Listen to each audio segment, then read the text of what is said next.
Welcome to part 2 of our quick guide to self-publishing. One of the things to be aware of is this concept of turnkey solutions. That just means that you turn the key, the car works, everything operates, and everything's fine. Well, in publishing, in real life, it's not always that simple. Some POD sites might offer you promotional packages, artwork packages, design packages, etc. And this can be very, very expensive. And really, a lot of times, it's not always that simple. So that's one of the things you have to be aware of. Promotions. When it comes to self-publishing, a lot of times it's really all about the promotion. You can have the best content in the world, but if nobody knows about it, if it's not out there, if people can't get it, people don't know about it, then it's really useless. So it's really important to have not just 5 different strategies, but like we say, 5 different niche audiences that you can market to. We've talked about this before, but a good print-on-demand site will give you the distribution channels that you need. But in any case, you need to be in books and print. You need to have access to wholesalers and retailers. You need that library, that LCCN number. You need a barcode. You need that ISBN number. You need to participate in trade shows. You need to list your publishing company with the national associations, etc. Now, a good print-on-demand site will give you these things, but in any case, you need to make sure that you are a part of them, or you need to make sure that your distribution channels are set in place. You need to protect yourself also. You need to register your work with the U.S. Copyright Office.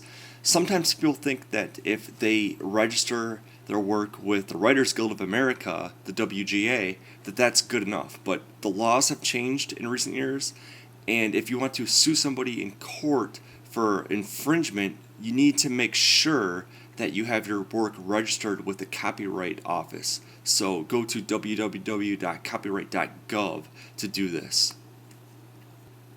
Now, electronic books or ebooks, very important. Before, a lot of people thought ebooks aren't going to take off, they're not going to be that popular. Well, it turns out they are. And you can convert your text into an ebook.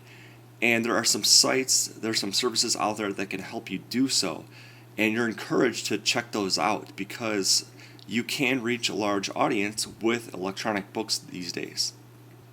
And speaking of that, there's an author that you may have heard about named Amanda Hocking, who is, this is a case study in self-publishing.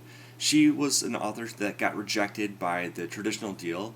She had a hard time getting an agent. The publishers wouldn't listen to her, so she decided, what the heck, I'm going to self-publish my book.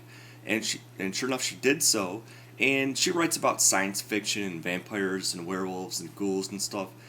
And her books have sold hundreds of thousands of copies. And she makes or her books sell between about $1 to $3. Not a lot, but she basically keeps about 35 to 70% of the profits. And you might be thinking, well, $3 for a book, that's not a lot. But if you sell hundreds of thousands of copies, then that adds up real quickly, and that's a lot of money. And also, she's been offered, I believe, a multi-million-dollar advance for her latest books from traditional publishers.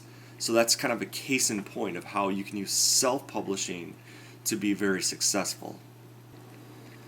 And if you want to copy this URL and go to this site, you can check out this story that I'm talking about. This is from the USA Today, and it goes into detail about Amanda and what she's done in terms of self-publishing.